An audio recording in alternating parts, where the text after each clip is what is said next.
Our neighbor stalked my family. To give you some context, this occurred roughly 14 years ago when I was 12 years old and living in Eastside Australian rainforest. When I say rainforest, our house was on a 40-acre property, surrounded by bush. The house itself was owned by a Swiss man named Hans. Occasionally he would come down with his tractor and slash the long grass surrounding our house, so we could access slightly more of the property in the summer. It was also extremely handy because if you know anything about Australia, it's that we have tons of beasties that can very easily kill you. We lived about a 40-minute drive from the small town center. This meant that if we needed groceries, medical attention, or to contact our parents, say while we were at school, it would be a 40 minutes drive before anything could be done. The house sat on the side of a large mountain, roughly 3/4 of the way up. So naturally, most of the land we called home was strewn with valleys, nooks, and hideaways. We had trails we could walk, and they led to a stream and a small waterfall, 5 to 6 meters drop. It was a truly beautiful place, but considerably scary to me and my small siblings.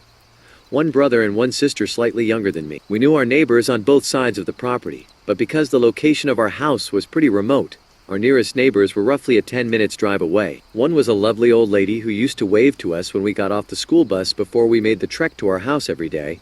I think our parents asked for her to keep an eye on us. The other was a middle-aged man and his family. He was a real jerk who excavated around the bottom border where our properties met and continuously interrupted the stream and waterfall's clear-flowing water supply. Lots of strange and creepy shit happens when you're living in the middle of nowhere, but one in particular involved a guy the first certainly don't want to meet again. Being pretty removed from people, it was extremely rare that we ever got visitors we didn't know were coming. When people we didn't recognize turned up, it was usually because they were lost and needed directions. One day though, a man in a ute came roaring down our driveway. I remember running inside to tell my dad someone weird was here. He immediately walked outside to see who this unwanted guest was. A little background about my dad: he is literally the most hardcore person you will ever meet. He has one leg after having it amputated earlier in his life, after having an accident on a motorcycle while he was running from police. He was in the Navy and was brought up in a very strict household. He had grown up in a very rough part of Sydney's west, so he had some pretty shady contacts too. In short, he is someone you really wouldn't want to fuck with.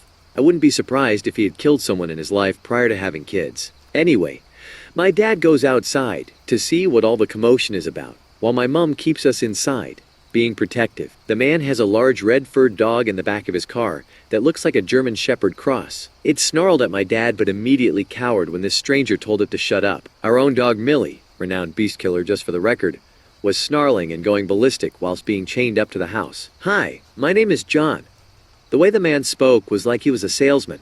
A really slick and smooth guy who on the outside seemed friendly but with the overtone of wanting something. My dad immediately responded with, "So what the fuck are you doing here then, John?" The man was taken aback, obviously not used to dealing with someone as hostile as my dad. They then talked for a while, and I could hear my dad talking with a sense of confusion about whatever this man had to say. I did, however, overhear my dad say, "What the fuck are you thinking? Just call the cops." I found out later that the lovely old lady next to us had died. Apparently John was on the other side of her property and went to visit and found her dead. He also asked my dad if they should move the body to make it easier for police to investigate. This is obviously why my dad was telling the man to call the police immediately. Anyway, later that night the police showed up to take a statement from my dad and John, who was hanging around at our house until the police arrived. I remember my dad pulling an officer aside and explaining that John wanted to move the body when he first arrived. The reason I now know all this is from asking my mother at the time and my father some years later.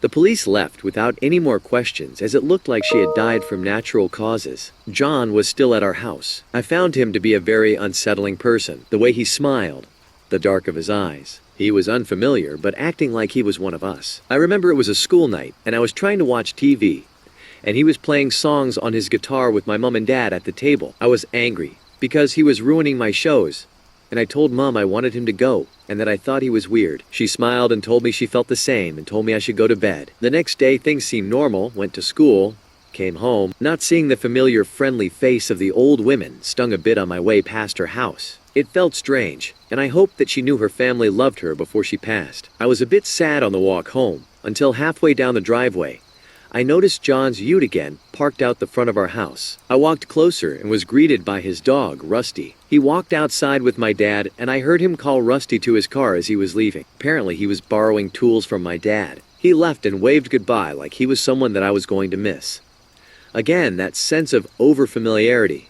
made me feel uncomfortable. I didn't know this man, I didn't like this man, and I was hoping he would never come down our driveway again. My dad then pulled me aside and asked me what I thought of John. I labeled him a weirdo and told my dad I was hoping he wouldn't come back. For the second night in a row, when John returned Dad's tools, he was sitting in our house playing guitar and annoying everyone. My mom and dad were visibly unimpressed by the situation. I heard my mom and dad argue about him hanging around until eventually my dad told him he needed to leave, as it was time for us to go to bed. He insisted it was early and tried to make an excuse to stay. I found that very odd.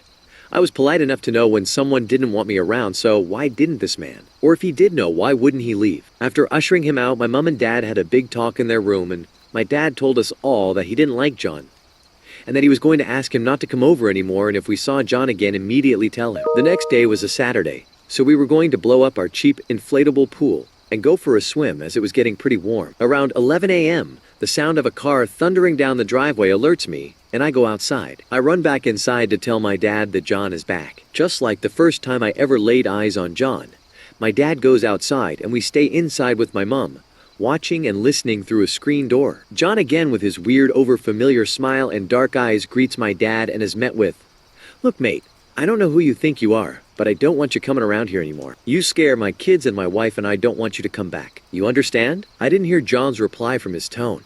It sounded like he was confused and tried to reason with my dad. Dad wasn't having it and told him to go or he would call the cops. As he was leaving, Dad said, "Don't come back or you'll be sorry." This is where things truly get weird. As my dad lays this subtle threat on the man, his face completely changes to one of rage. He glares at us in the house, sticks up his finger and speeds out on the driveway, shouting profanities and churning up gravel, spraying it towards our house. My dad came back and told us we wouldn't be seeing John anymore, and if we did, we were going to call the police. I was relieved this odd man made me feel uncomfortable in my own home, and the way he reacted when he left confirmed the feeling I got from him when I first saw him. I can't remember if it was the Sunday or the Monday after that day, but John did come back. He tried to reason with my dad and say sorry for whatever caused us to not like him. Before he even got out of the ute, my dad said, "If you don't turn around and leave, I'm going to smash your face in."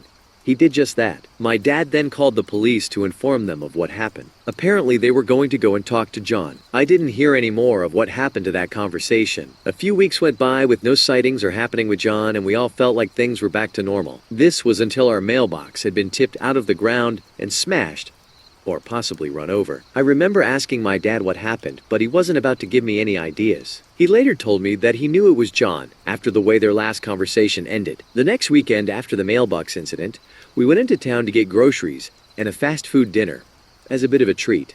And when we came home down the driveway, my dad immediately stopped my mom from proceeding and said that something was wrong. Next to the carport where we parked our car, at the back of the house, there was a window that opened to the bathroom. My dad must have spotted the window was missing. As we drove down, he got increasingly more tense until we all noticed the window was missing. I remember being confused in the back seat, not really knowing what was going on, until I saw it. A man, dark eyes, overfamiliar, coming from the window that led to the shower. My dad was exploding with rage.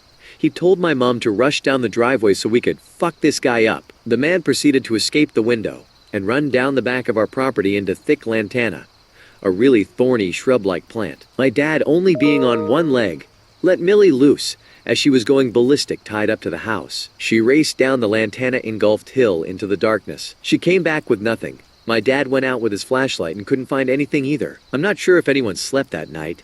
None of our possessions had been stolen or even moved. We must have caught this man just as he was entering our house. The police came the next day and searched for fingerprints, with no avail. My father was furious and again alerted them to John and his strange behavior. They told us they would look into it once again. That was the last time we heard from John that year. I had almost completely forgotten about him and had the summer off to enjoy myself and get ready for high school. The school I went to was pretty large considering where we were, but everyone seemed to know each other pretty well, including the teaching staff. Within my first week at the school, we were introduced to all the teachers and teacher aides. I was caught completely unaware when that overfamiliar dark-eyed man from the previous year was reintroduced as a teacher aide. Except instead of John, he was introduced as Gregory something. I went into a little bit of a spin as I was trying to make sense of it all.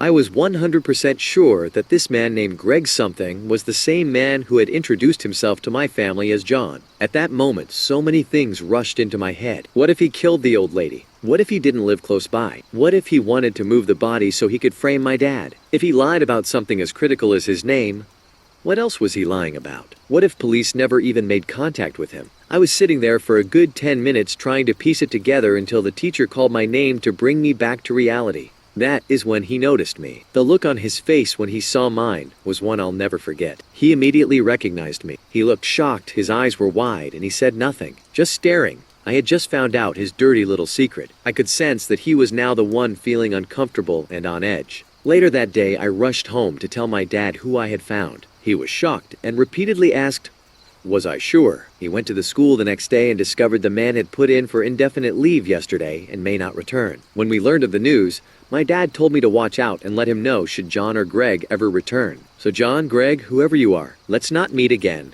Edit ×1. My family got together for Christmas Day and I showed the story to my dad to have him read it and see if it brought back anything. He told me that John once followed him into town and on foot to a doctor's appointment he had but stopped when Dad entered the doctor's. He also told me he considering killing him if he came back to the house, and that he also suspected the old lady, Mrs. Quigley confirmed, had possibly been killed by John. Apparently she has a bit of a backstory too, according to Dad. She was a barrister that helped criminals avoid conviction, possibly a further connection to John. But yeah, thanks everyone for the upvotes and positive comments.